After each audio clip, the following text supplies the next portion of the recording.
XSFM입니다. I, D, W, K. 그 아실의 유승균 PD입니다. 미국 내 아시아인들의 정치적 연대는 올봄 애틀랜타에서 벌어진 아시아인에 대한 총격 사건 하나 때문이 아닙니다. 수세기에 걸친 차별의 경험이 임계점을 넘어선 것일 뿐입니다. 스탑 에이전 헤이트 운동으로 오기까지의 미국사를 그것은 알기 싫다에서 짚어봅니다. 우리를 비롯한 인류의 대다수는 이민자입니다.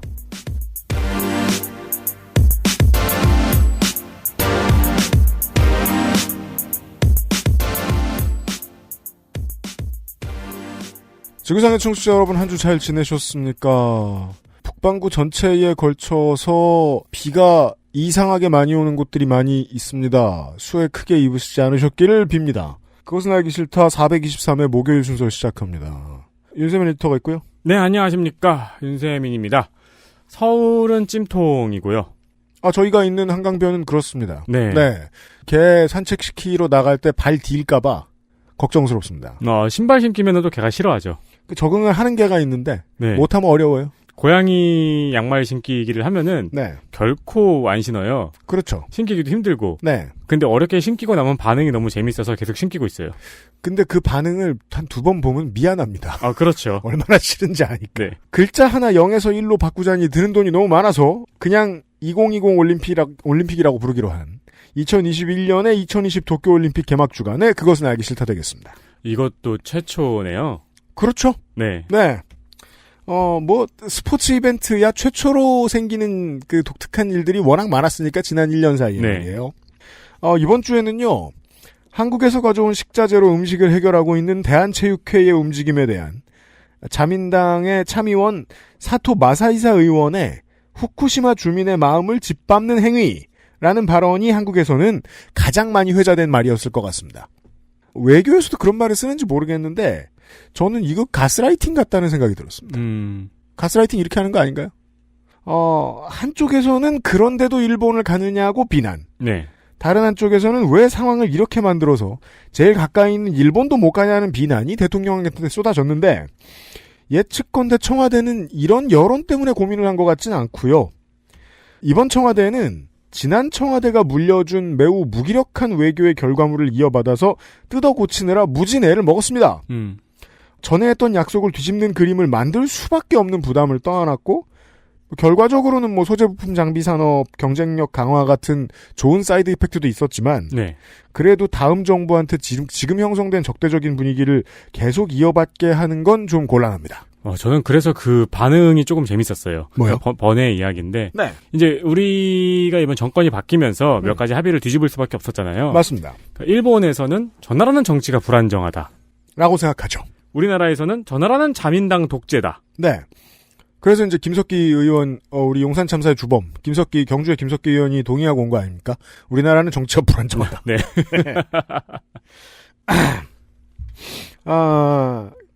그 사람이 국회의원을 하고 있다는 게 우리나라 정치가 불안정하다는 의미일 수 있습니다. 네. 결과적으로는 이번 한국 정부하고 스가요 시대 내각의 임기 중에 한일 관계 반전은 일어나기 어렵게 돼버렸습니다. 늦었지만 지금부터라도 한국 언론도 그렇고 한국의 여당도 그렇고 때로는 싸워야 되고 척을 져야 하는 상대가 누구인지를 정확히 지적해줬으면 좋겠습니다. 방사능 누출 문제를 덮으려고 하고 국제 질서에 있어서 극우 반동적 움직임을 계속 보이는 자민당 정권이 문제지 일본 시민이 문제가 아니라는 점을 때때로 강조해줄 필요가 있겠습니다. 가끔 청와대가 그랬지만요. 그간 광을 충분히 팔았거든요. 여기서 더 욕심내면 탈납니다. 광 파는데 너무 신나면 국민들이 보이지 않는 데서 피해를 입는 경우가 많습니다. 예를 들면 커뮤니티 게시판을 읽다가 제일 추천이 많아 보이는 토픽을 아무거나 들고 와서 떠드는 제1야당 대표의 언행 덕분에 최근에 가정에서 혹은 친구들 사이에서 성별 간 혐오 문제 이런 걸로 언쟁이 늘었다고 느끼시는 분들 계실 거라고 저는 믿습니다. 네. 분명히 있을 겁니다. 제 촉상 그런 일은 반드시 생깁니다. 온라인에서도 몇 번 문제가 됐었습니다. 원래 안 싸울 사람들을 싸우게 만듭니다. 네. 원래 혐오를 덜할 사람들의 마음속에 혐오를 키웁니다. 극우 정치인은 그렇습니다. 이준석이 극우 정치인이라는 아주 좋은 증거입니다. 미국에 계신 청취자 여러분들 똑같은 사회 분위기였는데 트럼프 집권 이후로 혐오 범죄가 급등한 것처럼 말입니다. 네. 도널드 트럼프의 혐오 광팔기의 또 다른 부작용에 대한 이야기가 이번 주에 그것은 알기 싫답니다. 물 흐리기는 쉽고 정수는 빡셉니다. 잠시 후에 시작하죠. 그것은 알기 싫다는 경기도 김치의 진수 콕 집어 콕 김치, 대한민국 1호 반값 생리대 29days, 본연의 기능에 충실한 H&B 저주파 미니 마사지기, 리뷰를 확인하면 꾸룩꾸룩 온유 마카롱에서 도와주고 있습니다. XSFM입니다. 콕 집어 콕. 믿어도 되는 김치를 찾을 땐 콕 집어 콕. 햇서 빙진 김치. 재료부터 공정, 유통까지 안심. 직접 구매한 재료로 만드니까요. 그러니까 김치가 생각날 땐 콕 집어 콕. 마카롱의 시작은 프랑스였죠. 하지만 가장 맛있는 마카롱은 재밌게도 한국에서 만났어요. 촉촉한 식감, 은은한 달콤함. 알고 있던 마카롱과는 너무도 다른 특별한 느낌이었죠. 여러분도 이제 집에서 쉽게 만나볼 수 있어요. 네, 온유 마카롱이요. 입안 가득 프랑스의 달콤함. 꾸르꾸르 온유 마카롱. 여름의 또 다른 세일. 꾸루꾸루가 여름방학 세일을 진행합니다. 기간은 지금부터 약 한 달 정도, 8월 20일까지입니다. 여유 있는 편입니다. 최대 15% 세일을 진행을 하고요. 100% 통 아몬드를 갈아 만든 이탈리안 머랭 방식의 마카롱입니다. 네. 유기농 버터, 무항생제, 노른자, 천연 바닐라, 그러니까 마카롱을 만들고 이제 그 흰자가 남았잖아요. 네. 유기농 버터, 그렇죠. 무항생제, 노른자, 이제 노른자가 남았군요. 천연 바닐라빈을 사용한 포르투갈식 에그타르트. 이게 그 베이킹에 관심이 많으신 분들은 천연 바닐라빈이 어떻게 생겼는지 아실 텐데. 네. 시커먼 벌레처럼 생겼죠. 참숯, 그래요. 100만 년 전에 죽었다가 원형이 보존된 벌레처럼 생겼습니다. 그렇죠. 그게 이제 깍지고 까보면 안에 콩이 있는데 그게 이제, 그걸로 쓰는 건데, 쓰기도 네. 어렵고, 게다가 베이커리에서 쓰자고 하면 좀 비싸고, 그걸 처리하는데 시간이 꽤 오래 걸린다고 들었습니다. 집에서 하시는 분들은 막 권하셔에다가 막 초콜릿 만들고, 메이플 시럽 이런 거 그게 집에서는 될지 모르겠는데. 근데 그렇게 하면은, 네. 바닐라 향이 죽인대요, 진짜. 그러니까 우리는 평생 바닐라 아이스크림을 먹었잖아요. 그렇죠. 근데 바닐라빈을 갈아가지고 이렇게 직접 하시는 분들은, 일반 사람들은 바닐라 맛을 모르는 거라고 하더라고요. 네, 바닐라의 풍덩 빠진 느낌을 받으실 수 있습니다. 네, 이거는 포르투갈식 에그타르트입니다. 네. 원래 음식은 사실 정복과 피지배의 역사와 함께하는 것 아니겠습니까? 그럼요. 이제 우리가 흔히 밖에서 많이 먹는 거는 홍콩식, 이거는 이제 원래는 영국식 에그타르트입니다. 네. 역사상 그렇게 되죠. 정복과 피지배의 맛입니다. 그렇죠. 네. 바삭한 쿠키 같은 식감의 파이지 위에 푸딩처럼 부드러운 필링이 들어가는 게 영국식, 홍콩식 에그타르트고요. 그렇고 마카오식, 포르투갈식은 페스츄리처럼 그 결이 겹겹이 쌓여 있어요. 파이지가. 그 안에 필링이 표면을 약간 태운 듯한 느낌으로 들어가 있는 게 마카오식, 포르투갈식 에그타르트입니다. 그렇습니다. 이게 라틴계입니다. 파삭하고 페스츄리 씹는 느낌이 좀 납니다. 네. 네. 그런 차이가 있어서 혹시 모르시는 분이나 혹은 포르투갈식을 경험해보지 못하신 분은 꾸루꾸루로 첫 경험을 해보시는 거를 추천을 드립니다. 여러 사람에게 먹여보고 누군가가 이거 땡맛 온파이 같다 그러길래 제가 때릴 뻔했습니다. 근데 공장도랑 차이가 큽니다. 그런 사람들이 있어요. 네. 뭘 먹여도 가장 보급화된 공산품과 비교하는 재수없어. 습관. 훌륭합니다 이거. 최고급 디저트나 먹으면서 즐기기에 오히려 좋은 시간입니다. 그리고 액세스몰을 통해서 조물주에게 그 바보상회의 그 사진 경연대회는 어떻게 참가하냐 이렇게 물어보시는 바보 여러분께 다시 한번 알려드립니다. 이거를 바보 여러분 탓을 할 게 아니고 제가 지난주에 그래요? 네, 마치 페이지가 따로 만들어져 있다는 듯이 말을 했더라고요. 그래요? 세민이가 네. 바보군요. 네. 그렇습니다. 죄송합니다. 그래서 이제 몇몇 분이 혼란을 겪으시길래 말씀을 드리자면 바보상의 페이지에 판매 페이지 후기란에서 진행이 됩니다. 네. 액세스몰에서 바보상의 물건 파는 페이지로 가보세요. 지금 클릭을 하시면은 네. 담당자가 공지를 띄웠어요. 출상 사진대회 공지를. 네. 그러면서 밑에 본인이 똥손이라고 적으셨거든요. 맞아요. 근데 진짜 그 똥손인 게 그 네. 공지 띄워놓은 이미지의 폰트 비율이 깨져 있어요. 구려요. 그 양옆으로 눌린 폰트 있잖아요. 그래서 되게 그 사진 대회에 참여하고 싶은 사람 입장에서 본능적으로 블루오션을 느껴요. 그렇죠. 여기선 내가 도미넌트하다. 네. 잘할 수 있다. 네. 잘 찍은 사진 3장, 못 찍은 사진 3장 네. 선정하니까 경쟁률이 꽤 낮습니다. 네. 참여해 주시고 안주 받아 가시고요.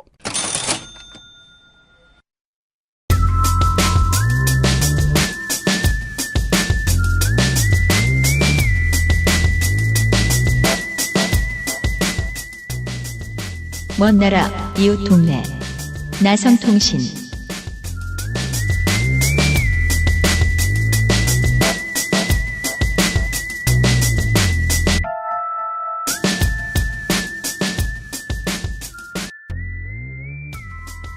아마도 올해의 마지막 나성통신 시간입니다. 나성인이 나와 있습니다. 안녕하세요. 홍영훈입니다. 아마 방송이 업로드 될 때는 네. 안 계시겠죠? 아마 그렇겠죠. 네. 네. 뭐 지구에는 계시지만 한국에는 그렇습니다. 네.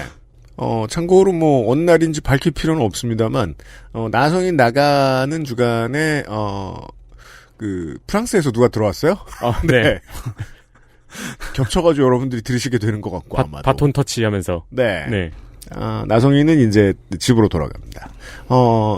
올해 나성인하고 방송을 하려던 이유가 이 시간의 이야기입니다.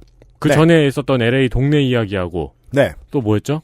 그건 상관없는 얘기들이었습니다. 네.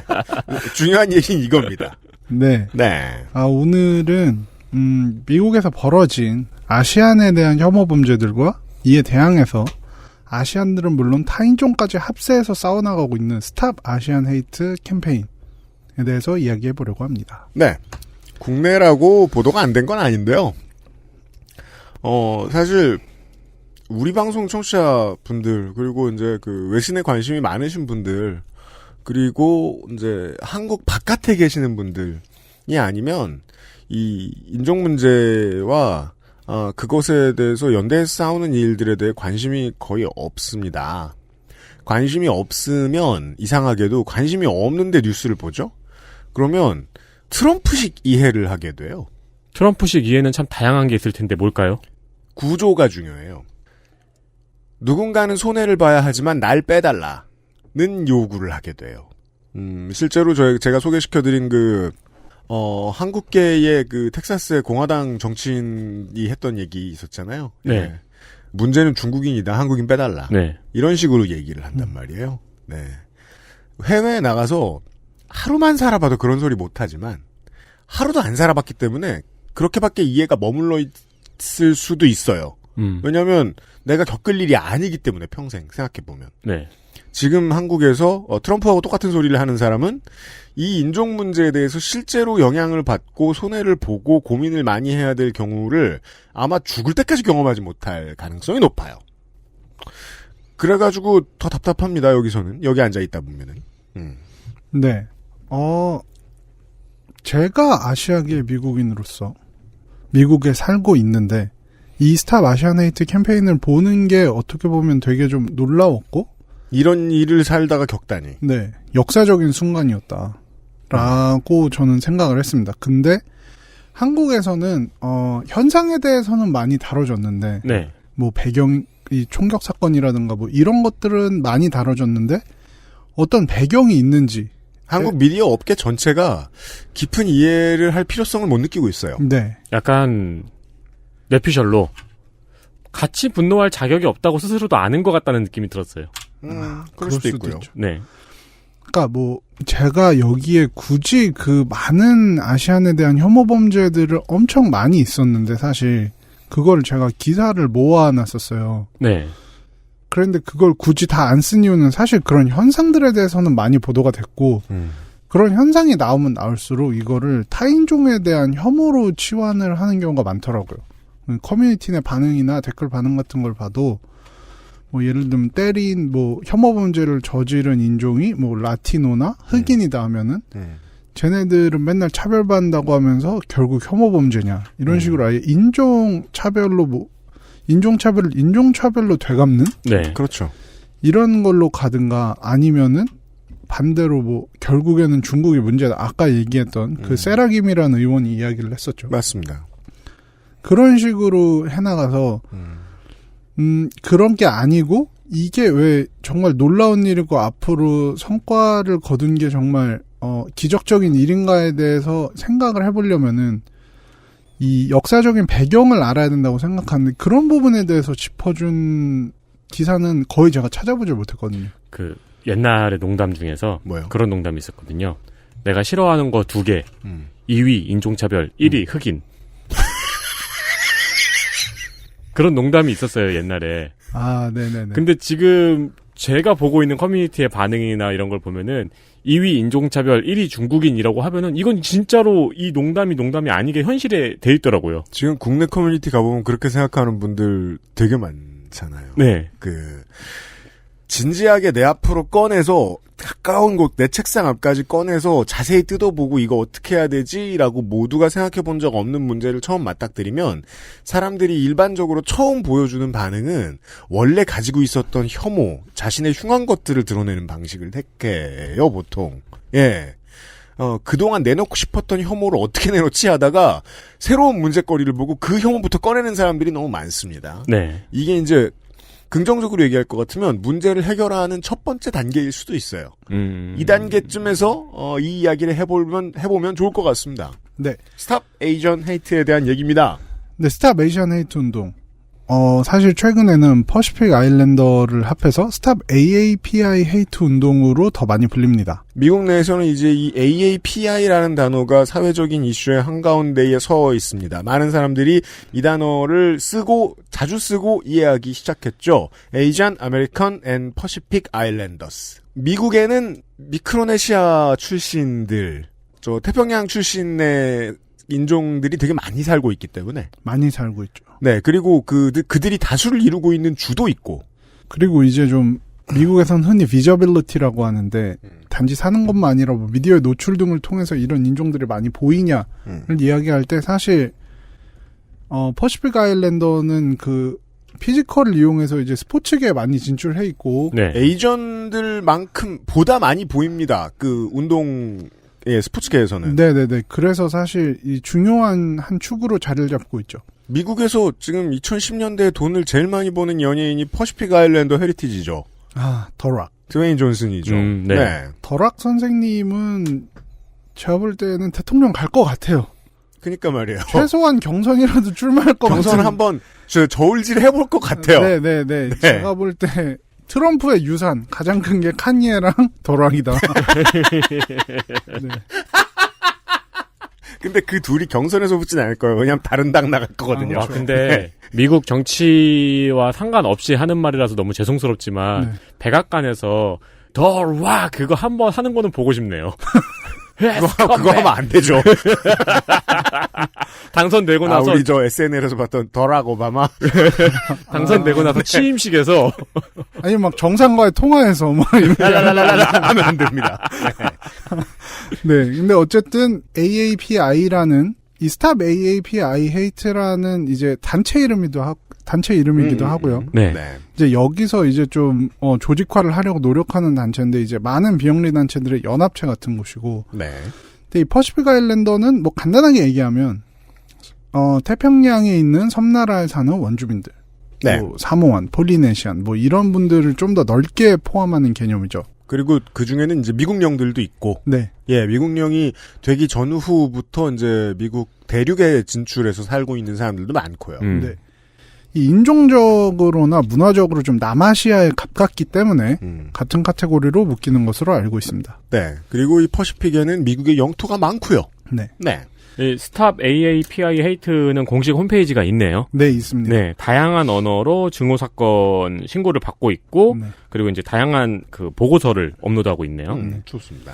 근데 이제 AAPI를 부르기엔 너무 길기 때문에 저는 일단은 아시안이라는 명칭을 이걸 얘기하면서 쓰겠습니다. 좋습니다. 그리고 개인적으로는 물론 AAPI라는 명칭 자체가 많은 사람들을 포함하기 때문에 정치적으로 굉장히 올바르고 바람직한 표현이지만 네.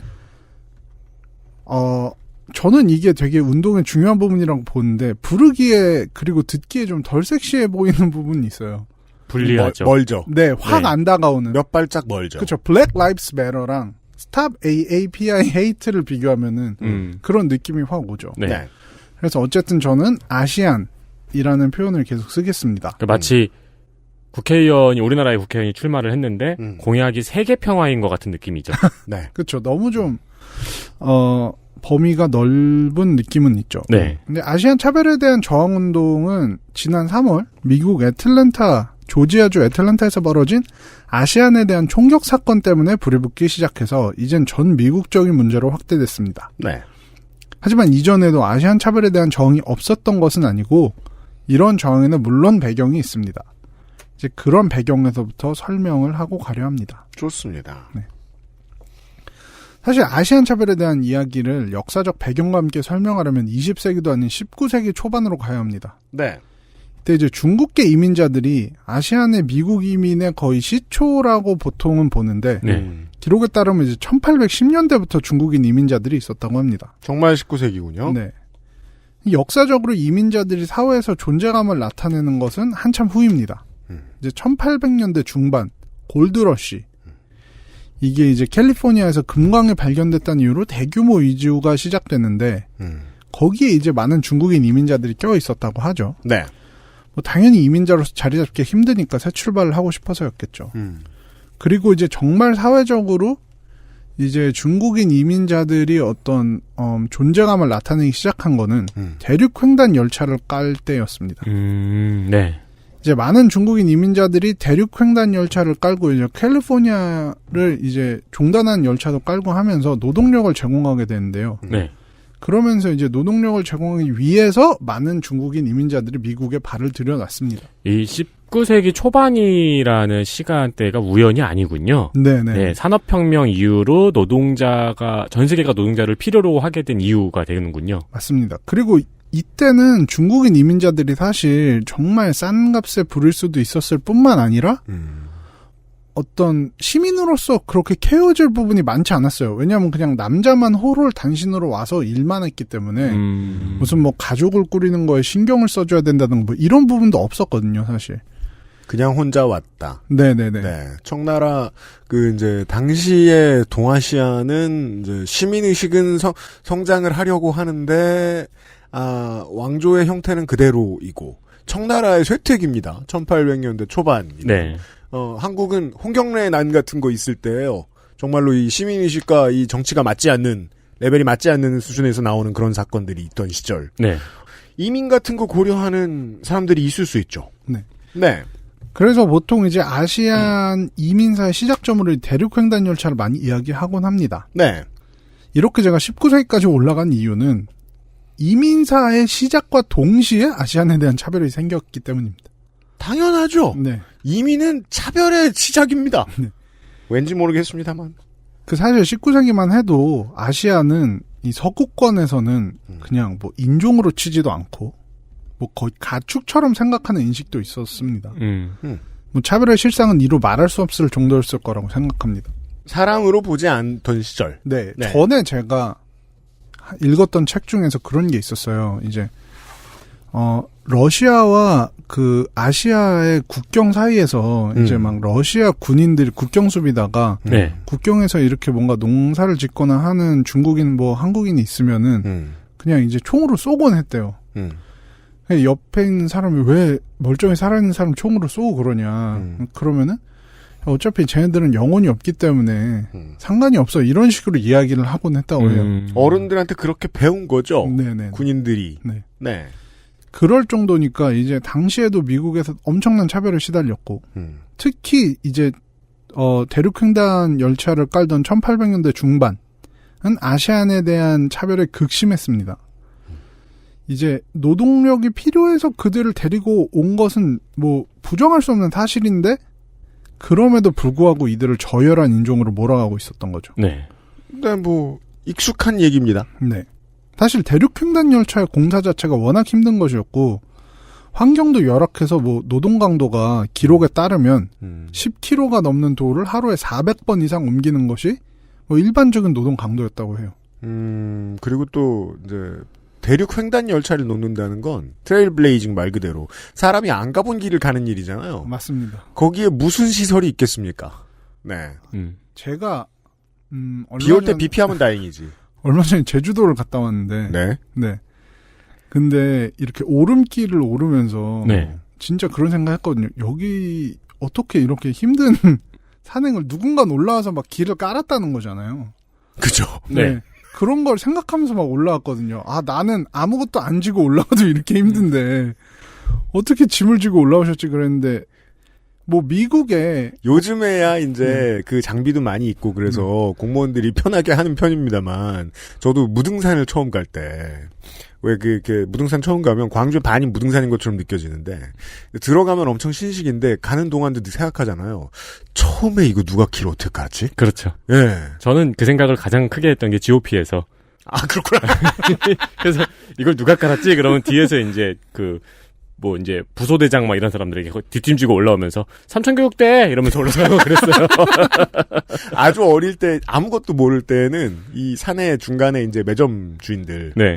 저분들은 한 10번 출퇴근하면 죽지 않을까? 이런 걱정하고 그랬었어요. 맞아요. 근데 미국을 가보신 분들은 알겠지만 미국의 산세라는 게 정말 험하고 네. 뭐 예를 들면 뭐 아팔레치안 산맥, 뭐 로키 산맥 이런 데는 사실 뭐 인간의 생존에 매우 불친절하죠. 네, 정말 그냥 일반적으로 있는 뭐 한라산, 백두산보다 높은 곳도 많거든요. 네. 그러다 보니까 이제 이런 환경에서 일을 하다 보니까 이 기록에 따르면은 최소한으로 잡아서 중국인 노동자가 서부 지역 철도를 깐 일에 1만 5천 명 이상 동원됐다고 하는데 최소한 그 숫자는 이민 왔다는 거예요, 일하러. 네. 일단 거기 강추위 고지되기도 하고 또 이제 폭발 사고가 빈번했다고 해요, 이때는. 아, 다이너마이트를 쓰니까요? 네네. 그래서 사실 이건 오피셜 기록엔 남아있지 않지만 추정치가 최소한 몇백 명이 사망했을 것이다. 네. 네네. 이런 공사에 외국인 이민자들이 이제 동원된 것은 뭐 어떻게 보면 백인 입장에서는 너무 당연한 일이죠. 자본의 입장에서 늘 당연합니다, 이게. 네. 싸고 그리고 우리가 케어해줄 필요도 없고. 하지만 이렇게 고생한 그들에게 다가온 것은 인종차별을 기반으로 한 법률이었습니다. 자, 내가 이제 내 고향을 떠나서 태평양을 건너서 여기 일하러 온 사람이에요. 철도를 다 깔았어. 근데 내가 이 정도 환경에서도 살아남을 수 있고 돈도 벌었어. 남을 선택을 하는 사람들이 있죠. 네. 네. 많겠죠. 아마 그리고 모르긴 몰라도 이렇게 타인종을 백인이 아닌 타인종을 차별하고 영혼이 없는 존재로 보는 이론적 기반의 상당 부분을 기독교가 제공을 했을 거예요. 아, 네. 그랬을 수 있죠. 네네. 네. 네. 그냥 그 동네 사람들의 중의를 모아서 가는 서비스니까. 네. 종교라는 게. 이제 경험을 기반으로 해서 들으면 좋은데, 한국의 우리 부모님 세대들 모두 비슷한 경험을 했습니다. 대도시에 와서 정착을 하면서. 네. 부족한 권리, 나쁜 환경에서 살아남는 노동력을 보여주고 살았다. 네. 예, 이런 경험 다 했어요.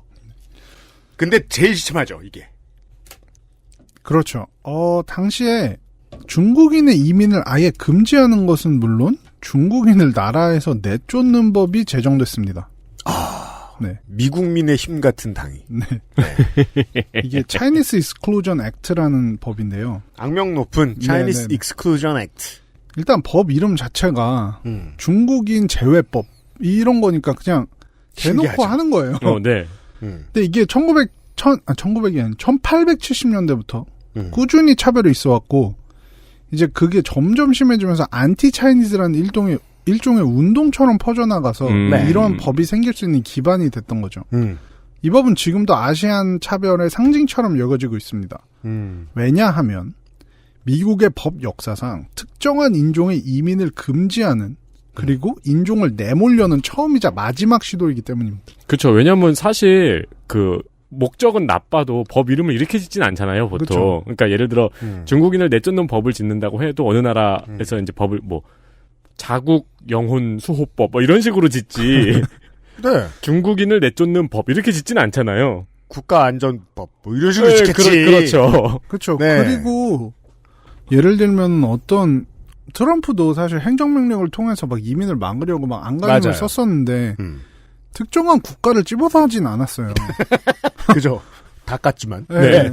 특정한 국가를 찝어서 니네 나가. 그러니까 들어오는 건 막는 경우 있어도 아예 나가게 하는 것까지는 진짜 맞습니다. 유례가 없는 일이죠. 네.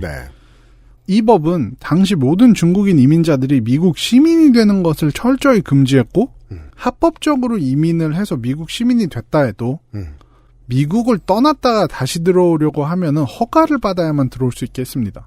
미국 시민인데 사실상 미국 내 중국인들을 추방하기 위한 법이라고 봐야 합니다. 실제 이 법이 제정되고 나서는 안티 차이니즈 운동이라는 게 훨씬 더 기승을 부리게 되죠. 이런 분들은 항상 이제 누군가가 날 지지하고 있다. 이게 사회적 전체적 분위기다 하면 훨씬 더 기승을 부리잖아요. 네. 네, 그렇죠. 네. 네, 우리가 트럼프를 통해서 보았던 귀중한 경험들 중에 하나입니다. 목소리가 크고 높은 자리에 있는 사람이 못된 소리를 하니까 사람들 마음속에 이렇게 각각 집에 앉아있던 사람들 마음속에 있던 못된 마음이 와! 하고 나왔어요. 그렇죠. 이때 이제 법이 제정되고 나서 벌어졌던 사건 중에서는 뭐 광산에서 일하는 백인들이 중국인들을 대거 학살을 했어요. 네. 그런 사태가 벌어지는데 문제는 이게 여러분들은 뭐 어디 사시는지 모르겠습니다만 보통 이제 가장 악명 높은 사건은 와이오밍주 락스프링즈에서 있었던 락스프링즈 매서커라는 사건이고 그 뒤에 그런 비슷한 사건들이 다 1880년대에 일어납니다. 네, 맞습니다. 락스프링즈 학살. 1885년 9월 2일 하루 동안 폭동을 일으킨 백인 이민자들이 최소 28명, 최대 50명의 중국인 이민자들을 살해한 사건입니다. 좀 전에 소개해드린 1882년 중국인 배척법의 발효 이후 광산과 건설 현장 등에서 아시아계 이민자들에게 린치를 가하는 백인들이 늘어났으며 아시아인이 직업을 빼앗아간다는 이야기도 더 널리 퍼졌지요. 결과적으로 이 사건 이후 저소득층이 많이 분포된 지역에서 백인들이 죄 없는 아시아인을 학살하는 사건이 연쇄적으로 발생하게 됩니다. 이제 이때만 해도 또 단지 이렇게 물리적 폭력이나 법률뿐만 아니라 당연히 중국인 이민자, 아시안 이민자에 대해서 나쁜 이미지도 동시에 퍼뜨렸겠죠. 이때 중국인 노동자들의 이미지는 자기네들이 열심히 노동을 해서 국가의 기반을 닦았음에도 불구하고 얘네들은 게으르다. 또 아편에 중독돼 있다. 이런 이미지를 갖고 있었습니다. 이 사람들이 대륙횡단철도를 깔았는데도. 네. 그리고 아시안 차별을 이야기하자면은 또 이정표가 된 사건이 있는데 이게 세계 2차 대전 중에 일어난 일본계 미국인에 대한 차별입니다. 네. 이제 당시 미국의 적국이 일본이라는 이제 말도 안 되는 이유로 일본계 미국인들을 강제로 감금했습니다. 아, 그냥 적국이 일본이기 때문에 자국 내에 있는 일본계를 다 감금을 시킨 거예요? 네. 독일계는요? 독일계는 안 시켰죠. 이게 중요해요. 이게 중요합니다. 네. 독일계, 이탈리아계는 안 시켰거든요. 네. 이게 이제 90년대에도 또 그런 비슷한 상황들을 구경한단 말이에요. 00년대에 9.11 테러 이후에 당최 그쪽의 문화, 그쪽의 헤리티지가 있음에도 불구하고 실제로 그 국가와는 아무 상관도 없는 피부색만 아랍계인, 외모만 아랍계인 사람들에 대한 차별 범죄가 엄청나게 증가하죠. 네. 일종의 수용소를 만들어서 일본계 미국인들을 강제적으로 수용을 했어요. 아니, 그냥 미국에 살고 있는 시민을요? 네. 이분들은 일본인도 아니고 일본계 미국인입니다. 이제 진주만 공습 직후에 프랭클린 루즈벨트 대통령이 서명을 해서 발효된 행정명령입니다. 무려 미국에 살고 있는 12만 7천 명의 일본계 미국인 그리고 일본인들이 강제로 수용됐습니다. 사실 지금 생각하면 좀 말도 안 되는 얘기죠. 네. 뭐 이민자라고 해도 엄연히 미국의 시민인데 이제 그 나라에서 왔다는 이유로 가장 기본적인 인권을 뺏긴 겁니다. 네. 그러니까 다양한 이유로 생각할 수 있어요. 무슨 뭐 액션 영화 같은 거 보면은 막 이민자 사회에 숨어 들어가는 스파이 같은 얘기 나오고 얼마 전에 뭐 JTBC인가에서 뭐 그런 비슷한 드라마 만든다고 엄청 욕 먹고 있잖아요, 지금. 근데 일관성이 중요하다고요. 아까 에디터가 짚어준 그 지점이에요. 독일 사람들 안 가뒀습니다. REI는 가두지 않았어요. 네. 그렇죠. 독일계 이민자 뭐 가두지 않았거든요. 주적은 독일이었단 말이에요, 당시에. 네. 근데 이제 개인적으로 여기에 좀 관심이 있어서 이제 수용소로 쓰였던 자리에 한번 가본 적이 있습니다. 아, 근처에 있었나 봐요? 네네, 여기가 중가주, 그러니까 샌프란시스코랑 LA 중간쯤에 위치한 센트럴 캘리포니아. 네, 센트럴 캘리포니아에 있는 곳인데 만자나라는 곳입니다. 네. 근데 딱 가보면 굉장히 산세가 화려하고 풍광도 좋고 뭐 그런데 뭐 주변엔 아무것도 없는 곳이에요. 진짜 허허벌판인데 거기에 수용소가 있었더라고요.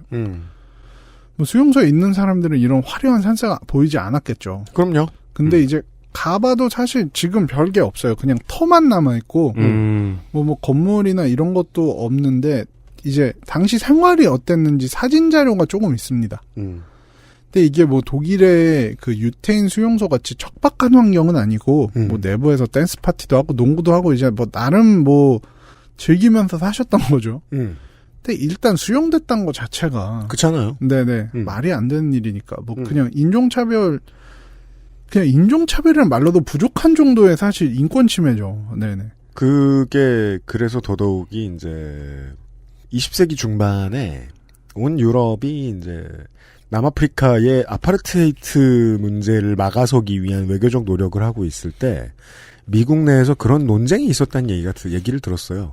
미국이 이런 말을 할 자격이 있느냐. 그런 말을 할 자격이 없죠. 예. 그렇죠. 네. 근데 요거를 보시면은 아시안 차별과 아시안들이 느끼는 상실감을 이해하는데 제일 중요한 키워드 중에 하나가 뭐냐면은 perpetual foreigner라는 거예요. perpetual foreigner. 영원한 이방인이다. 그러니까 나는 미국의 시민이거나 여기서 자라서 사실은 이제 모국의 언어라든가 어머니의 나라의 이제 언어를 하지 못하고 완전히 미국의 문화에 젖어든 사람임에도 불구하고 생김새가 다르다는 이유로 항상 다른 대우를 받는다. 지금 여기서 보셔도 알 수 있지만 중국인 노동자들도 합법 이민으로 와서 시민도 있었고 그리고 일본계 미국인들도 뭐 이때는 보통 일본계 이제 20세기 중반이니까 2세, 3세 이민자들도 있었거든요. 이런 분들은 그냥 일본계와 상관없이 그냥 미국인에 더 가까운 분들이죠. 네. 그렇죠. 하지만 단지 이 생김새 때문에 이런 대접을 받았던 거예요. 근데 이제 이런 일들이 내부에서 무슨 이제 가스실 끌려간다거나 이렇게 유태인 수용소처럼 끔찍한 일이 일어나지 않았기 때문에 지금까지 많이 회자되고 있지는 않습니다. 하지만 아시안 차별에 대한 역사를 이야기할 때는 매우 중요한 사건입니다. 그러게 말이에요. 네. 사건이 일어난 다음에 시간이 지나면서 이민자들도 사회에 녹아들고 뭐 사회 전체적으로 차별에 대한 인식도 개선되면서 분명히 차별은 줄어들었습니다. 네. 그리고 아시아는 상대적으로 덜 차별받는 소수 인종이라는 인식도 있습니다. 잠깐 지나가면서 사이구 얘기할 때 말씀드린 적이 있어요. 네. 모델 마이너리티. 이게 이제 모범적 소수계, 모범적 소수인종 뭐 이런 얘기인데요. 아시아는 다른 소수인종과는 다르게 범죄를 일으키지도 않고 학력도 높고 사회에 잘 적응해 나간다는 인식이 일반적으로 퍼져 있습니다. 네. 되게 깊이 생각할수록 역겨운 것 같아요. 그렇죠. 이민자는 이제 인권을 인정받기 위해서 어떤 테스트를 거쳐야 한다. 네. 라는 이상한 논리죠. 그렇죠. 그러니까 사람은 나면 사람인데 그 생각을 안 하죠. 넌 조금 봐줄게라는 시선도 보이고. 봐줄 권력이 어디에 있는가가 중요하죠. 맞습니다. 이게 사실 더 무서운 거는 이걸 토대로 이제 또 다른 인종을 억압하는 데 쓰인다는 거죠. 니들은 아시안처럼 왜 모범적이지 않고. 그렇죠. 맨날 범죄를 저지 이런 식으로 쓰이니까 사실 문제인 거죠. 네. 모범이라는 단어가 문제죠. 네. 어쨌든 이제 제가 전에도 얘기한 적이 있는데 미국에서 아시아는 이제 똑똑하고 수학 잘한다는 이미지가 있습니다. 네. 그렇죠. 이제 한국에 얼마나 많은 수포자가 있는지 생각하면 말이에요. 그렇죠. 정말 놀라운 일이 네. 아닐 수 없죠. 하지만 저도 사실 이제 한국에서 고등학교를 마치고 미국 대학 입학 시험을 봤는데 볼 때 뭐 수학은 정말로 쉬웠습니다. 그건 문제가 됩니다. 네. 그냥 놀면서 풀어도 만점. 이런 얘기 하잖아요. 네. 외국의 수많은 이제 보통 우리가 인종이 달라야 됩니다. 인종이 다른 사람들 얘기하면 한국 사람들은 다 게임 잘하는 줄 압니다. 아, 그렇죠. 네. 그래가지고 막 롤 자기 티어 얘기합니다. 그럼 분명히 우리보다 낮아요. 아니 근데 그건 중요한 게 아니라니까. 여튼 약간 그거잖아요. 아 진짜 제주도 산다 그러면 전부 다 집에 귤 키우는 줄 아는 거가 되게 불쾌하다고. 근데 우리 집엔 귤나무 있다고. 아 제가 제주도 갔다 왔던 얘기를 좀 하자면은 제주도 분들이 그러더라고요.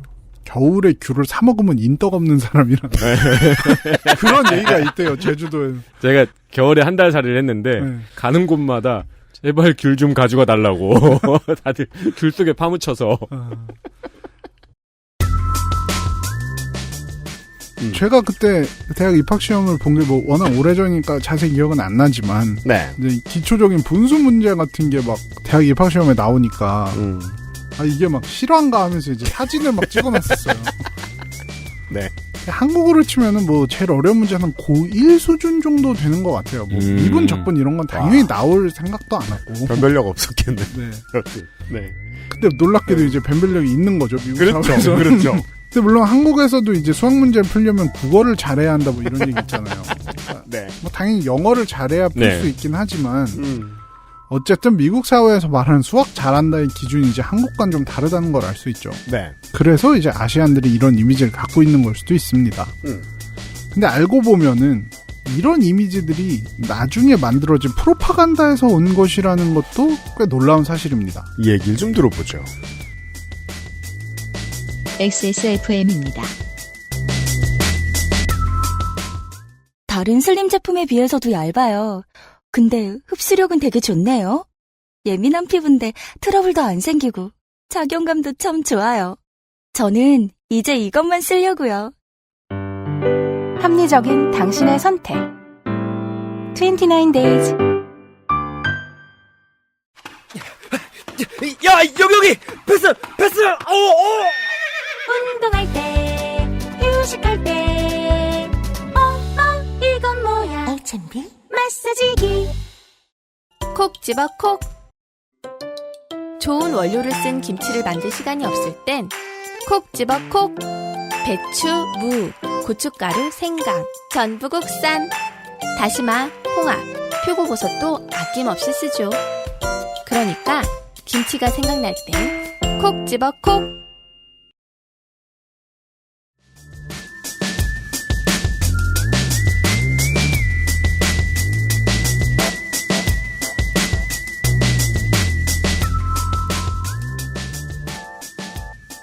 제 2차 대전이 끝나고 냉전이 시작되면서 무력이아닌 이데올로기와 프로파간다로 싸우는 세상이 왔습니다. 그렇죠. 소문으로 사람들을 겁나게 만들어서 통치하는. 네. 아시아인들은 당연히 뭐 본국, 모국 이렇게 본인들이 살던 곳이나 본인의 부모들이 살던 곳의 의견에 영향을 받을 수밖에 없고 지금까지 미국이 해왔던 차별적인 행동을 생각하면은 아시아인들의 미국 정부에 대한 인식도 당연히 좋지 않았을 겁니다. 특히나 이제 동아시아에 있는 사람들은 러시아와 지정학적으로 가깝기 때문에 한국이나 일본은 전략적 요충지였고 당연히 미국 내 아시안에 대한 위상을 제고할 필요가 생긴 겁니다. 한미 한일 간의 교류가 미국에게 중요해지면서. 네. 뭐 꼭 한일처럼 이제 가깝게 맞닿아 있는 곳이 아니고 다른 아시아 국가들이라도 어쨌든 이제 자유세계 동맹으로 편입을 시켜야 된다. 뭐 네. 이런 이제 아젠다가 있으니까. 도미노 이론. 네네. 네. 미국, 일본, 대만, 싱가폴, 필리핀 뭐 이런 나라들과의 교역, 외교. 그러다 보니까 이때부터 미국은 전략적으로 아시안에 대한 처우와 인식을 개선합니다. 이제 2010년대 들어서 이 시기에 어떻게 미국이 모델 마이너리티라는 인식을 아시안에게 더 씌우고 그들을 말 잘 듣는 인종으로 만들었는지 연구가 굉장히 활발하게 진행되고 있는데요. 아, 그래요? 네네네. 이제 1965년 이민법이 개정된 것이 결정적이었는데 이전에는 이제 차이니즈 익스클루전 액트 같은 뭐 이런 이제 이민에 대해서 굉장히 타이트한 좀 이제 빡센 그런 기준들이 적용됐다가 이 이민법을 통해서 아시아계의 이민에 대한 문호를 더 활짝 열었습니다. 다만 여기에는 이제 학력이나 기술 등의 기준에 따라서 우선권을 줬기 때문에 네, 그렇죠. 이제 전문직이나 고학력자, 기술직 등이 대거 이민을 오게 됩니다. 그렇죠. 이게 이제 어릴 때 생각할 때는 친구들한테 이야기를 듣고 뭐 이렇게 부당한 게 있나라고 생각을 했어요. 무슨 그냥 여행을 가는 수준에도 그런 문제들을 경험하는 사람들이 있는가 하면 이민을 갈 때에는 정말 노골적인 조건들을 건단 말이에요. 뭐 자격증도 따지고 학력도 따지고 그리고 재산도 공개해야 되고 와 겁나 상스럽다. 어떻게 국가의 정책이 이럴 수 있지라고 19, 20살 때 그런 생각을 했었어요.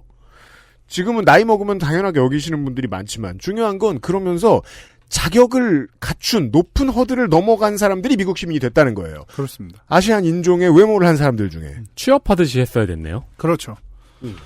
어쨌든 뭐 한국에서도 이제 이때 많은 분들이 이민을 간 걸로 알고 있고 이제 미국 경제에 도움이 된 이들이 이제 많이 미국에 들어가게 된 거죠. 네. 이러면서 이제 모델 마이너리티라는 이미지가 점점 강해진 겁니다.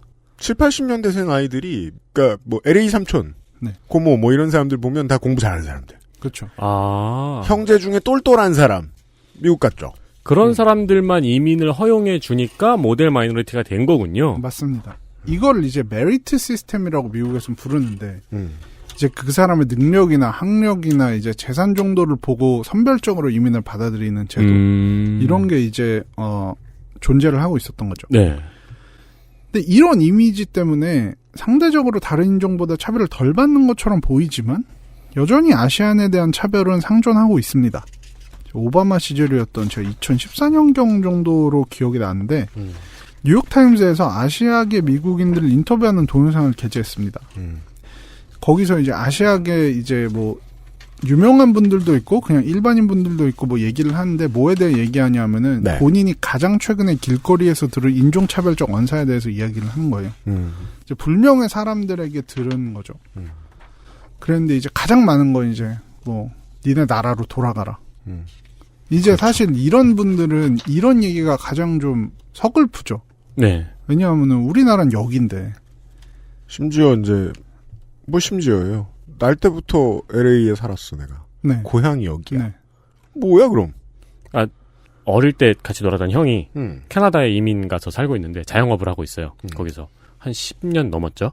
근데 얼마 전에 들어와가지고 이런저런 이야기하다가 진상에 대한 이야기를 한 거예요. 거기도 진상이 있을 테니까. 그럼 제일 많이 듣는 말이 뭐냐고 하면 Go back to China라고. 네. 네. 그것도 그게 이제 되게 포인트 중에 하나인데 이 사람들은 그냥 동아시아계만 보면은 뭐든 상관없어요. 한국계든 일본계든 뭐 그냥 다 중국인이라고 싸잡아 부르는 네. 거죠. 그렇죠. 이게 이제 보통 아시안들이 느끼는 이제 영원한 이방인이다. 이렇게 느끼는 포인트죠. 이게 흑인에 대한 인종차별처럼 막 시스템적인 차별이 있다거나 목숨을 잃을 정도의 큰 사건이 많지는 않았습니다만 그래도 계속 차별을 당하고 있는 것이 아시아계 미국인의 현실입니다. 그렇습니다. 여기에서 다시 한국인과 코리안 디아스포라의 입장 차이를 비교해 보면 저희가 이제 뭐 그 후기도 많이 받으니까 호주, 캐나다, 미국, 뭐 저 서유럽 이런 데 사시는 많은 분들 인종차별의 경험에 대해서 하시고 싶은 말씀 정말 많으실 거예요. 생생한 경험. 네. 그리고 한국인들은 그냥 그 동네에 가서 뭐 잘못했으니까 그러겠지 이렇게 생각할 겁니다. 고민의 깊이가 너무 낮아요. 고민할 필요가 없는 삶을 살아왔기 때문에. 이게 미국에서는 마이너 어그레션이라고 부르는 이제 경미한 정도의 공격이거든요. 폭언이나 뭐 가벼운 신체 접촉이나 위협. 네네네. 네. 이런 것들이 보통 아시안에 대한 차별로는 많이 돌아오는 편이에요. 총을 맞지는 않는데 항상 길거리를 지나갈 때마다 불안한 거죠. 누군가가 나에게 폭언을 퍼붓거나 갑자기 막 손을 낚아챈다거나 이러지 않을까.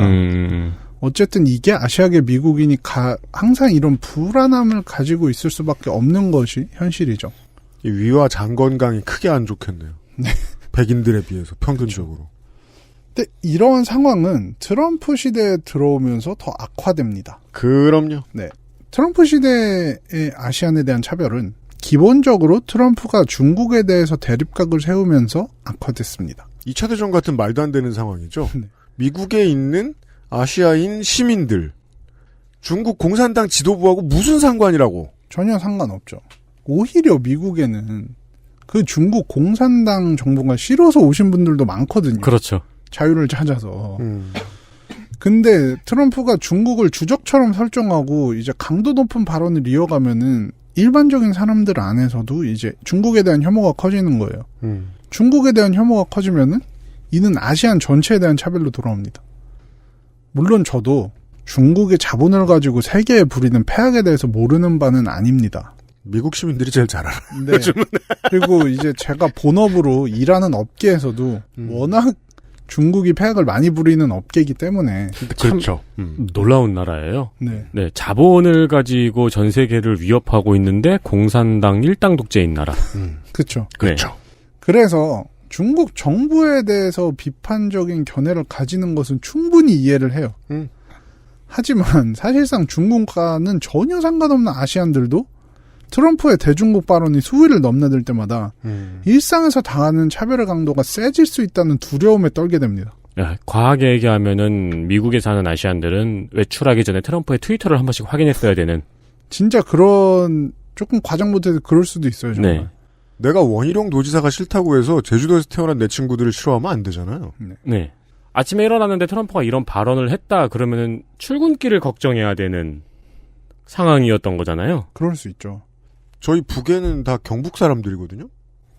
저는 평생 가도 사람들한테 미안하다고 해야 되나요? 군부 독재 때문에? 사과하세요. 못해. 안 해. 날 죽여. 인종차별의 민낯이란 이런 식입니다. 네. 이게 실제로 통계를 내기는 힘듭니다. 왜냐하면 앞에서도 설명했지만 아시안이 당하는 피해가 보통 마이너 어그레션이 많기 때문에 신고를 하지 않고 어디 알리지도 않는 경우가 많습니다. 신고해도 벌금 50만 원 뭐 이런. 그렇죠. 하지만 저 개인적인 경험을 얘기하자면은 트럼프 시대 이후로 백인들이 니네 나라로 돌아가라는 구호를 일상생활에서도 쓰는 모습을 많이 봤습니다. 뭐 예를 들면 카페 같은 곳에서 이제 뭐 주문을 받는 분이랑 주문을 하려는 분이랑 우연하게 같은 인종이에요. 그래서 그 나라 언어로 이야기를 하고 있으면은 막 어디서 갑자기 막 백인이 나타나서 여기 미국이니까 영어만 써라. 그럴 거면 니네 나라로 돌아가. 막 이렇게 외치는 거죠. 그러면 너도 영국으로 가야 될 텐데. 그니까요. 사실 그분은 뭐 아일랜드나 독일로 가야 될 수도 있어요. 높은 확률로 거기 후손들이죠. 네, 그렇죠. 네. 어쨌든 이건 제가 직접 목격한 광경이거든요. 개인적인 경험과 주변의 경험에서 나온 느낌이긴 합니다만. 근데 또 이 머릿속에서 그 권력 위계가 서 있다 보니까 그 백인들이 거기다 대고 똑같이 되돌려준다. 가서 에팔레치아 산맥과 산삼이나 캐라. 이제 너네 저 선조들이 그랬듯이. 네. 그럼 못 알아들을걸요? 그렇죠. 예. 트럼프 이후에 이런 사람들이 꺼리낌 없이 차별적 언행을 공공장소에서 드러낸 일이 훨씬 더 빈번해졌고 이는 당연히 소수자로서 일상생활에서 두려움이 커진다는 것을 의미합니다. 그러니까요. 네. 거기다 이런 상황은 코로나 바이러스가 퍼지면서 더욱 심해졌습니다. 우리 저 회사 메일로 이상한 저 뉴스 사이트에서 메일 온 거 봤어요. 제가 거기다 그 알실 태그 붙였잖아요. 일부러. 아 진짜? 네. 무슨 우한 바이러스라고 부르기로 했습니다. 막 어쩌고 저쩌고. 네. 아니 내가 그 뉴스 사이트 들어가 본 적이 없는데 미친 소리 하는 막 그 뉴스들을 막 써놓은 뉴스레터가 온 거예요. 신기하대. 그런 소리들 미국에서 얼마나 많이 하고 있을 거예요. 저는 그게 청취자분이 저희한테 이렇게 웃긴 메일이 왔어요라고 제보하신 줄 알았어요. 근데 그게 아니고 그냥 우리한테 온 스팸 메일이더라고요. 그러니까 말이에요. 이게 아니 이거 상상을 해봐 주셨으면 좋겠어요. 이랬다가 세상에 인수공통 감염병 같은 것들은 어디서든 만들어질 수 있거든요. 그 타임스. 어디 서울 시내 어딘가에서 만들어지면 사람들은 어떻게 반응할지 모르겠어요. 우리나라 사람들이. 이거 인종차별로 이거 해석하는 코로나 바이러스 해석하는 사람들은. 네, 여튼. 그 타임스 거기 아니에요? 제 기억에 그 트럼프 취임식 한다고 거의 매달 기사는. 아 그래요? 이제 트럼프가 비밀스럽게 취임식을 할 거라는 기사가 매번 나오거든요. 갑자기 취임식을 해요? 그분들의 세계관에서는 그렇습니다. 집에서 혼자 할 수는 있죠. 본사가 뉴욕에 있고 심지어 재미 화교들이 모여서 만든 거래요. 근데 여기는 우한 바이러스라고 부르는 게 아니고 중공 바이러스라고 부른다고 자기들이. 네. 그렇게 우리한테 알려주는 메일을 보냈어요. 제가 아는 바로는 이 업체가 그거랑 비슷한 걸로 알고 있어요. 그 미국에 나가가지고 북한 인권 얘기하면서 여기저기 국가의 돈 가로채고 다니는 사기꾼들 있잖아요. 네. 그 사람들하고 비슷한 걸로 알고 있어요. 뭐 중공 인권 이렇게 떠들고 다니는. 근데 놀라운 건 저희 사무실하고 매우 가까워요. 진짜요? 네. 그래요. 여기 이상한 사람들 많아. 지금 가서 우리도 있고. 지금 가서 만나도 한 20분 걸릴 거예요. 한국에서도 사실 뭐 얘기하셨듯이 코로나 바이러스가 퍼지면서 중국에 대한 혐오가 더욱 심해지게 됐잖아요. 네. 트럼프 대통령은 공식석상에서 코로나 바이러스를 차이나 바이러스라고 부르면서 이러한 혐오에 더욱더 기름을 붓습니다. 그렇죠. 다양한 이유로 중국 정부에 대한 비판적 견지를 갖는 건 저도 충분히 이해합니다. 하지만 대통령이 나와서 이제 학명 아니면 이제 보통 부르는 명칭을 본인의 프로파간다로 바꿔 부르면서 본인의 정치적 이득을 챙길 때 피해는 고스란히 소수인종이 지게 됩니다. 네. 얘기 드렸지만 인종차별을 하는 사람들에게는 중국인이 아시안이고 중국에 대한 혐오를 전혀 상관없는 개인에게 투영해도 된다고 믿으니까요. 그렇죠. 그리고 저는 트럼프 대통령은 이런 이제 사람들을 주요 지지층에 포함시키고 있고 이 사실을 모를 리가 없다고 생각합니다. 잘 알죠. 한마디로 소수인종을 자신의 정치적 아젠다와 지지율 상승을 위해서 희생시키기로 한 거죠. 실제로 아시안 노인들에 대한 폭행 사건이 이 시기에 많이 일어나서 언론의 조명을 받기도 했습니다. 네. 이제 여기까지가 애틀랜타에서 일어난 총기 사건 이전에 아시안 차별에 대한 아주 간략한, 정말 너무 간략해서 좀 송구할 정도의 축약본 역사입니다. 그렇습니다. 네. 이런 상황입니다. 사실 예측하기 아주 어려운 이야기들은 없었을 테니까. 네. 너무 새롭고 너무 이상한 얘기는 아니었을 거라고 생각을 합니다. 제가 아까도 이민간 LA 삼촌 뉴욕 고모에 대해서 얘기했습니다만은 그 양반들한테도 들어봤을 얘기란 말이에요. 네. 그럼 보통 우리 어머니 아버지는 꾹 참고 열심히 살아 이러고 그냥 마는데.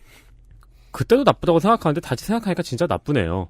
지가 중국이랑 무역 분쟁이 있으니까 중국인에 대한 혐오를 부추겨서 그거를 자기 지지율에 상승시키려고는 그렇게 해서 수없이 많은 사람들을 희생시키려고 하는. 동시대에 가장 돈이 많은 나라가 브라질이었으면 남미계들이 그렇게 당했을 것이고요. 네.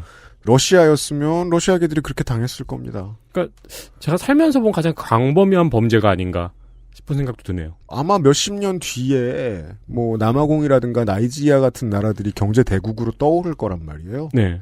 그럼 그때 가서 이민 온 지 400~500년 된 후손들에 대한 차별이 미국에서 또 있지 말라는 법이 없거든요. 계속 있어 왔던 혐오의 사슬 중에 어느 한 고리를 우리는 보고 있고, 그게 이제까지 인류가 이슈화 시켜왔던 혐오의 문제들 중에 가장 우리에게 가까운 얘기입니다. 광고를 듣고 와서 실제로 있던 일을 좀 더 얘기를 해보죠. XSFM입니다.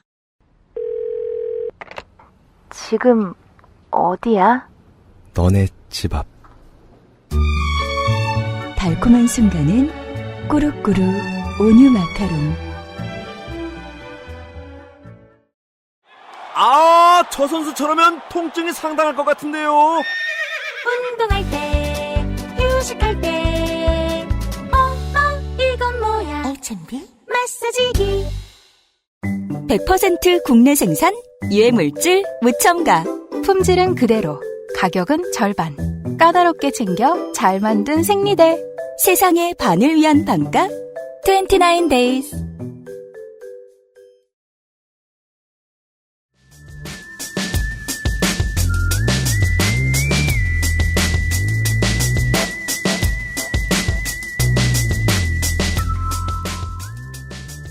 광고 듣고 왔습니다. 오늘의 나성통신 스탑 에이전 헤이트 운동에 대한 얘기입니다. 배경을 200년 전 이야기부터 해보았습니다. 미국은 혹은 다수의 서방 세계는 실로 아무렇지도 않게 희지 않은 피부를 가진 모두에 대해서 인간이 아니라고 생각하던 시절이 있었고, 그건 그렇게 오래전이 아닙니다. 불과 우리로부터 3, 4대 위 정도의 이야기. 그리고 그걸 실제로 가장 많이 겪으면서 앞으로 나아간 나라라는 점에서 미국은 많은 나라들의 미래상입니다. 우리도 이 일을 겪을 겁니다. 네. 어떻게든. 그렇죠. 애틀랜타 총격 사건에 대한 얘기입니다. 네. 애틀랜타 총격 사건에 대해서는 워낙 많은 기사가 나왔습니다. 그래도 짧게나마 정리를 해야 돼서 이야기를 하자면은, 이제 사건이 벌어진 것은 3월 16일입니다. 벌써 좀 지났네요. 네. 조지아주 애틀랜타 인근 마사지 가게에서 연쇄 총격 사건이 벌어졌고 총 8명이 숨졌습니다. 이제 먼저 사건이 벌어진 곳은 16일 오후 5시쯤 에크워스라는 작은 조지아의 도시인데, 이제 애틀랜타 시내에서는 한 30분 떨어져 있습니다. 이제 보통 애틀랜타가 진짜 차가 많이 막힌 동네라서 되게 구도심이 도로가 잘 안 닦인 동네라고 하더라고요. 대도시치고는. 맞아요. 그리고 이제 고속도로들이 이제 막 뒤엉키는 그런 곳이 있어요. 네. 스파게티 정션이라고 부르거든요. 네, 그냥 인터체인지라고 안 하고. 네, 그게 별명이에요. 이제 스파게티 면이 얽혀 있는 것처럼 그 나들목 막 교차로 이런 게 얽혀 있다고. 이제 좀 교통 인프라가 그렇게 막 잘 돼 있는 곳은 아니라서 항상 차가 막히는데. 그렇군요. 그래서 아마 이제 차를 타고 가면 30분보단 더 걸릴 거예요. 근데 여기 제가 가본 적은 없고, 옆에 케네소라는 도시에 가본 적이 있는데, 진짜 읍내 느낌입니다. 30분 벗어나면. 네네네. 네. 근데 이곳에 있는 영스 아시안 마사지. 라는 업소에 한 백인 남성이 난입해서 총기를 난사했습니다. 아시아계 여성 2명 등 총 4명이 숨지고 1명이 부상을 당했습니다. 네. 이게 자세히 안 보신 분들은 그냥 한 가게에서 한 장소에서 총격이 있어서 8명이 이렇게 다친 줄 알아요. 네, 아닙니다. 네. 이제 범인은 애틀랜타 시 쪽으로 이동을 해서 골드 마사지 스파와 이 바로 맞은편에 있는 아로마 테라피 스파라는 업소에 가서 총격을 또 벌였습니다. 서로 다른 세 곳의 가게에 가서 똑같이 모르는 사람을 죽였다는 거예요. 네. 첫 번째 사건이 벌어진 지 1시간 만에 또 다른 사건이 벌어진 거고 이 두 곳의 업소에서 4명의 아시안 여성이 사망을 했습니다. 그렇습니다. 이 스파들은 행정적으로 이제 아틀란타 시에 포함되어 있고 다운타운에서도 20분이면 가는 아주 가까운 곳입니다. 네. 개인적으로 애틀랜타에 살았던 적이 있는데 몇 년간 지나가면서 이 업소를 본 기억도 납니다. 아 진짜요? 네네네. 그래서 이게 저에겐 좀 더 좀 개인적으로 다가오는 문제이기도 합니다. 저한테는. 네. 사건의 경위를 조금 더 자세히 설명하면 이렇습니다. 애틀란타 경찰국에 따르면 이번 사건이 이제 9.11에 신고된 시점 이 16일 오후 5시 47분이었습니다. 네. 골드 마사지 스파 여성 직원 중 은김이라고 밝힌 분이 9.11에 전화를 걸어서 강도가 들어왔다. 총이 있는 것 같다. 지금 숨어있다 나는. 그리고 범인은 백인이니까 빨리 와달라고 다급하게 요청을 했습니다. 16일 저녁 때쯤에. 네. 네. 그 첫 신고 전화가 접수된 후 불과 10분 뒤인 오후 5시 57분 두 번째 신고가 접수됐습니다. 10분 뒤에. 네. 이제 자신을 미나라고 밝힌 여성이었는데 아로마 테라피 마사지에서 일하는 지인의 연락을 받았다면서 어떤 남자가 들어와서 총을 쐈다. 여성 한 명이 숨진 것 같다. 지인은 몸을 숨긴 상태라서 정확한 상황은 모르겠다. 빨리 응급차를 보내달라고 911에 요청을 했죠. 이 두 업소 모두 그 사이 총격 사건이 발생한 겁니다. 네. 성이 김씨인 직원이 911에 먼저 전화를 했고 10분 뒤에 다른 마사지 숍에 있는 직원의 친구분이 아는 분이 전화를 해서 누가 죽었다 지금. 네. 예. 저는 사실 이 대목을 보고 정말 너무 슬펐어요. 왜냐하면은 지금 누군가가 총을 쏘는 진짜 절체절명의 순간인데도 본인이 신고를 못 하신 거예요. 누군가를 시켜서 신고를 하신 거예요. 아, 내가 신고하면은 대응이 미온적일 수 있다. 그것보다는 일단 영어에 자신이 없어서 그러셨을 수도 있고, 혹은 이제 아시안계 이민자들이 보통 이렇게 신고를 망설이는 이유는 본인이 체류 신분이 불안정할 때가 많아요. 그러니까 서류 미비자라든가 불법 체류자라는 이런 이유 때문에 경찰과의 접촉을 피하고 싶은 거죠. 뭐 물론 뭐 그냥 그때 당시에 뭐 어디 뭐 너무 급박한 상황이라서 그랬을 수도 있는데 어쨌든 지인한테 연락을 할 정도면 경찰에 먼저 연락을 할 수 있었을 텐데 이렇게 됐다는 게 사실 너무 좀 짠한 기분이 들었어요. 저는. 내부에 무슨 스토리가 있던 다 제쳐놓더라도 네. 사람이 죽게 내버려둘 수밖에 없는 시스템이 미국 안에 있다는 걸 얘기합니다. 네. 네. 희생자 8명 중 제가 이걸 잘못 썼는데 6명이 아시아계 여성인 걸로 알고 있습니다. 8명 중 6명이. 네네네. 네. 이제 2분이 아마 중국계였던 것 같고 4분이 한국계 미국인인 거 확실하죠. 네네네. 그중 한 분은 한국 국적자셨고 나머지 분들은 다 미국 국적자셨습니다. 그 한 분은 서류 미비자일 가능성도 있는 거고.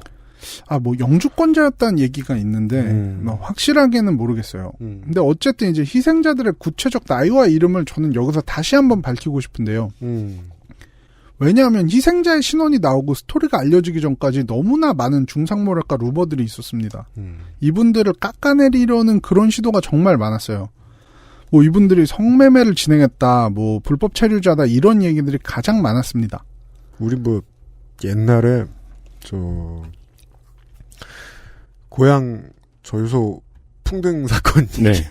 할 때 이게 이제 관리 실수와 수사 실수, 언론의 보도 행태의 문제 이런 것이 질타받기 전에 그냥 그 커뮤니티 공격하는 사람들 많았어요. 그렇죠. 예. 네. 그러니까 행실이 나쁘면 사람이 아니냐고 이 새끼들아. 죽어도 되냐고. 여튼. 네.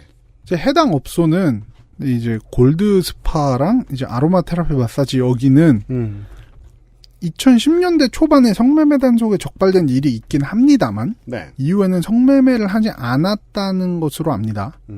주변에 마사지 업소가 꽤 있는 곳인데 이제 업주들도 하나같이 입을 모아서 성매매가 없었다고 하고요. 어쨌든 그럼에도 불구하고 마사지 업소에서 일하는 아시안 여성들이라는 이유로 온갖 비하적인 발언들이 쏟아진 것이 사실입니다. 그래서 저는 이분들도 그냥 우리와 같이 하루하루 열심히 살던 분들이라는 걸 다시 한 번 더 상기시키기 위해서 신상을 자세히 밝히려고 합니다. 74세 박순정 씨, 69세 김순자 씨, 63세 유영 씨, 51세 현정 그랜트 씨. 현정 그랜트 씨는 한국명이 박현정 씨라고 합니다. 이분들이 모두 사망하셨고 제가 여기서 굳이 하나씩 밝힐 필요는 없지만 모두 다 안타까운 사연들을 가지고 계십니다. 네. 특히나 저한테 좀 충격적이었던 건 현정 그랜트 씨였습니다. 알고 보니까 이분이 좀 제가 두 다리 건너 아는 분이더라고요. 아, 그래요? 네, 현정 그랜트 씨의 이제 아들이 제 지인과 같이 고등학교를 다닌 적이 있다고 해요. 네네. 이 현정 그랜트 씨의 아들인 랜디 박 매체와 인터뷰를 통해서 어머니는 남동생과 저만을 위해 평생을 헌신했다. 여행도 못 하시고 일을 너무 많이 하셔서 얼굴을 보기 힘들 정도였다. 어머니는 내 제일 친한 친구였다고 말했습니다. 그리고 이제 디스코 음악을 좋아하는 10대 소녀 같은 분이었다는 말도 덧붙였습니다. 얘기를 들어보면은 그냥 정말 평범하게 일해서 아이들 열심히 먹여 살리는 어머니였던 거죠. 네. 이게 이민 가정에서 사실 자주 볼 수 있는 광경이거든요. 자, 그게 어떤 얘기인지 좀 저희는 몰라요. 네, 이제 가정이 같이 이민을 오면은 보통 아버지가 좀 한국에서 가졌던 커리어를 언어 장벽 때문에 못 살리는 경우가 많아서 맞아요. 그런 경우에는 이제 어머니가 먼저 생계를 책임지고 나가고 이제 억척스럽게 뭐 좀 시급이 낮은 일이라도 해나가면서 어떻게든 가족을 먹여 살리려는 경우가 많거든요. 이제 이민 가정이 보통은 옛날에는 여기서부터 좀 금이 가는 경우가 많았어요. 아버지가 가부장적인 성격을 지니고 있으면은 이런 상황이 불편하죠.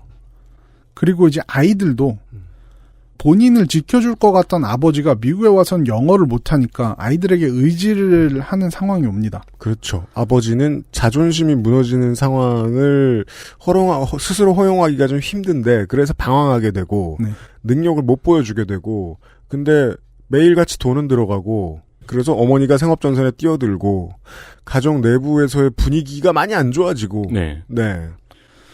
저도 이제 이민 가정이기 때문에 이런 일 많은데 뭐 저희 어머니 아버지도 이제 영어가 완전 자유롭진 않으시기 때문에 가끔 이제 뭐 공문서라든가 이런 건 저한테 읽어달라고 하실 때가 많아요. 이게 이제 뭐 미국하고 캐나다에 사시는 청취자 여러분들 유튜브 보다 보면 광고로 그 이민자들 영어 교육 광고 같은 거 보시죠?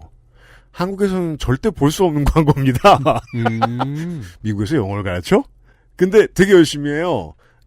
저 교회 사역하는 목사님들도 영어 교육 많이 해주시고, 그렇죠. 예, 어르신들한테 평생 장벽으로 여겨지는 거예요. 그걸 못 뛰어넘는 분들이 많습니다. 우리나라에서도 한국어 교육들이 있으니까요. 네네네. 저는 이제 이렇게 아버지나 부모님이 이제 아이들에게 의지하는 상황이 오면은 전통적인 부모 자식 관계에 금이 가고 사이가 나빠지는 경우도 있어요. 뭐 저희 집은 전혀 그렇지 않지만 제 주변에서 이런 광경 정말 많이 봤습니다. 네. 현정 그랜트 씨의 이야기를 보니까 정말 뭐 저는 별반 다를 것 없는 평범한 이민 가정이구나. 그래서 저는 더 마음이 아팠습니다. 생각보다 가정의 파탄을 이민자 사회가 경험하는 케이스가 많습니다. 그러면 보통 어머니들이 사실 그 나라, 그러니까 새로 간 나라 문화에 정착하는 것도 적응하는 것도 문화의 영역이죠. 네. 근데 문화 같은 걸 자신과 관련된 문화를 돌볼 시간이 없잖아요. 그냥 우리 가게, 시장 한켠에 내 자리 지키고 계속 일만 하는 거예요. 영원히 그 나라 말 몰라도 살 수 있어요. 네. 예. 대신에 자식들을 먹여 살릴 수 있겠죠. 그렇죠. 그렇게 생각하시는 분들이 많아요. 맞습니다. 이런 이야기들이 이제 많은 사람들의 심금을 울렸고 랜디 박 씨가 온라인을 통해서 기부를 받는 플랫폼인 고펀드미에 자신의 사연을 올렸는데 한국 돈으로 30억이 넘는 성금이 모이기도 했습니다. 공감하는 사람들이 많았다는 얘기겠죠. 네네네. 그리고 범인 이야기를 조금 해봐야 되는데 네. 범인은 로버트 아론 롱입니다. 네. 다양한 기사가 나왔지만 이 방송에서 저는 길게 다루지 않으려고 합니다. 미국에서 총기 난사 사고가 거의 일상화되기 시작했던 2010년대 중반부터 양식 있는 언론인들 사이에서 나오던 이야기가 있습니다. 뭘까요? 보도 준칙의 문제겠군요. 네, 이게 총기 난사 사고가 났을 때 범인 하나에 집중해서 글을 샅샅이 턴 다음에 이에 대해서 보도하는 것은 안 좋다. 왜냐하면은 개인을 악마화시키면서 진짜 문제를 가리는 효과를 가지고 온다. 요즘 한국 포털하고 언론들이 이거 좋아해서 난리가 났죠. 야, 이게 언론인들 사이에서 나온 이야기예요? 네, 특히 부럽네요. 거기 진짜. 제 기억에 한 7년 전에 그 라스베가스에 있는 데서 총기 난사 사건이 아주 크게 났었어요. 그 호텔에서 콘서트장을 향해. 네네, 맞습니다. 그때 특히 이제 기자들이 이런 이야기를 많이 했거든요. 이 사람의 캐릭터에 대한 보도를 자제해야 되지 않냐. 물론 미국에서도 이제 가십성으로 많이 보도를 하는 언론들은 있지만 네. 양식 있는 언론인들은 이런 거를 지양해야 된다고 많이 얘기를 하죠. 그니까 말이에요. 그러니까 그런 말들이 언론인들 사이에서 나왔다는 건 놀랍네요. 그러니까 말이에요. 우리는 이거 언제 본봤나 모르겠네요. 네. 제가 왜 몇 주 전에 얘기했던 그대로 되고 있어가지고 되게 섭섭하거든요. 요즘 포털이 이제는 그 일면에 정치 기사를 올리는 걸 자제하고 계속해서 사회면 이슈만 내보내고 있어요. 특수범죄들 많이 내보내고. 네. 예.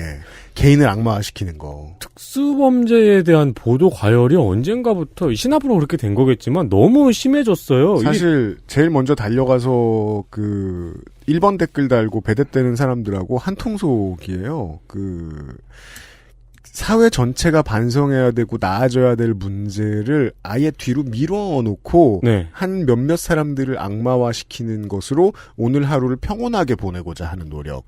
요즘 한국의 포털하고 언론하고 열심히 하고 있거든요. 네. 예. 미국도 그러기 좋은 분위기인데 반성하는 언론인이 있대요, 여기는. 사실 저는 요새 조금 놀란 거는 범죄가 아니고 사고일 가능성이 높은 것에 대해서도 그런 식의 보도를 많이 하더라고요. 웃긴 건 그럼 기자잖아. 본인가 취재를 하든가. 아니 왜 엠팍을 퍼와? 엠팍 글 쓴 사람한테 로얄티는 안 주냐? 그래서 이제 그 부분이 좀 되게 아쉬웠어요. 제가 언론인은 아닙니다만 네.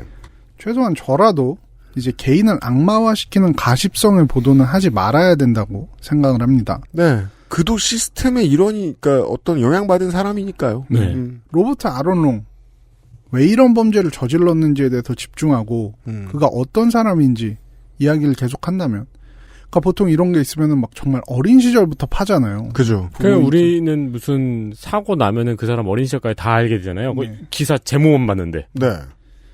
그러니까 그러면 이제 아시안 차별이라는 본질적 문제가 가려질 테니까 저는 이 사람에 대해서는 자세히 다루지 않겠습니다. 그렇습니다. 사실 저는 그래서 이거 공부하면서 저도 좀 뜯어봤는데 이 사람 개인의 문제로 치부할 만한 조건이 거의 안 보여요, 아예. 네.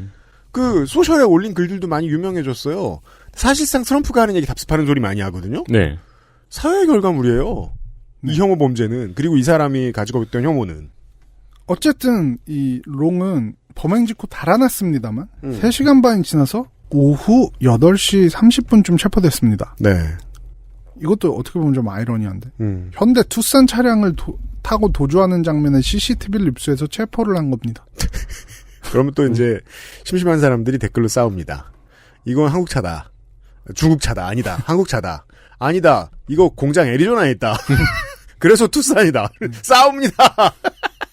시간 낭비죠. 네. 문제는 이 이후였습니다. 네. 사건 바로 다음 날인 3월 17일에 체로키 카운티 셰리프국에서 기자회견을 열었는데 이게 큰 문제가 됐습니다. 이게 제 흥미를 끌었습니다. 우와, 여기 왜 이래? 네. 이 셰리프국이란 거 미국은 경찰 조직이 워낙 많아요. 그렇잖아요.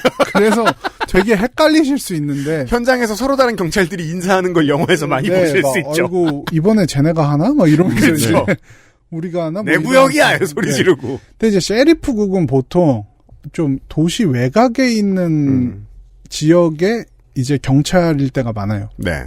체로키 카운티라고 보는 데서도 알 수 있지만 네. 이제 제가 알기로는 범인이 잡힌 곳이 이 근처였기 때문에 네. 이제 보통은 이런 큰 사건들은 이제 도시에 있는 이제 경찰, 뭐 LAPD, NYPD 이런 얘기 하잖아요. 애틀랜타 PD가 할 텐데. 네, 애틀랜타 PD가 해야 되는데 이제 아마 초기 대응을 이제 셰리프에서 어떻게 하게 된 것 같아요. 그래서일지도 몰라요. 왜냐하면 이렇게 막 언론에 많은 주목을 받는 사건에 대해서 좀 세심하고 예민하게 다뤄본 경험이 적을지도 모릅니다. 그 읍면단이 파출소장이 나와서 대응을 해서 어설펐을 수 있다. 네. 뭐 이렇게 해서 제가 실드를 쳐주고 싶진 않은데 어쨌든 실드 안 돼요 이건. 네. 들어보세요. 셰리프국 대변인 제이 베이커 공보관이라는 사람이 있습니다. 에이 대변인이면 실드가 안 되죠. 프로인데 이분이 그러니까 이제 별로 대변 안 해봤단 얘기. 네, 말한 게 이거였습니다.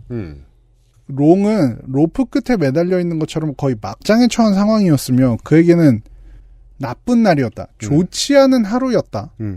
결국 이런 일을 저지르고 말았다고 말했습니다. 이건 롱씨 종친회에서 하는 소리예요. 네. 그렇죠. 8명을 살해한 살인범에게 동정을 하는 듯한 그리고 두둔을 하는 듯한 뉘앙스가 느껴져서 정말 전국적으로 논란이 됐습니다. 하지만 단순히 살인범을 감싸는 것 이상으로 이 발언에 더 큰 문제가 있습니다.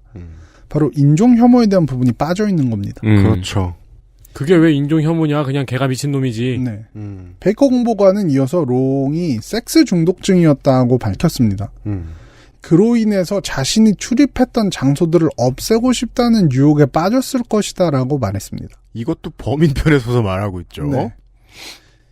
이것은 이제 롱의 1년의 범행이 인종과는 전혀 상관없는 단순한 충동범죄였을 것이다 라는 결론을 내린 것과 같은 말이었습니다. 물론 이제 셰리프 측도 이제 범인의 주장임을 전제로 하고 말한 것이긴 합니다만 범인을 감싸고 인종과는 관련이 없는 범죄라는 식의 서술은 많은 사람들을 분노하게 했습니다. 네, 이게 진짜 불을 많이 질렀습니다. 네. 이 사건 자체보다도 더. 희생자들이 대부분 아시안계였고 그랬는데 이제 추측으로 인종범죄가 아니라는 발언을 이어나갔는데요. 베이커 공보관은 용의자가 플로리다로 가서 성매매 업계를 상대로 추가 범행을 계획했다고 말했습니다. 네. 인종이 아닌 성매매에 대한 범행이었다고 말한 것이죠. 아, 이 섹스 중독증이었다는 것도 그렇고 이거를 성매매에 대한 범행으로 돌리려는 노력이 보이네요. 이쯤 되면. 네, 맞습니다. 그 만약에 이제 그 법원 갔을 때 변호사가 이런 소리 했다. 그러면 사람들은 그냥 그렇게 생각하겠죠. 참 무능한 놈이 붙었구나. 근데 이 사람 경찰이잖아요. 수사하는. 네. 그래서 이제 애틀란타 경찰국이 쟤네 왜 이래 하면서 나서서 수습을 했습니다. 애틀랜타는 전통적으로 남부 중심 대도시이기도 하고 인종차별 문제를 어찌 보면 가장 많이 다루는 곳일 거란 말이에요. 맞습니다. 이제 흑인의 비중이 워낙 높다 보니까 네네. 원주민들 가운데서. 근데도 여기서 이랬다. 예. 화가 나죠, 사람들은. 전국적으로 비난의 여론이 거세지자 애틀란타 PD에서는 아무 가능성도 배제하지 않고 수사를 하고 있다는 식으로 진화를 했습니다.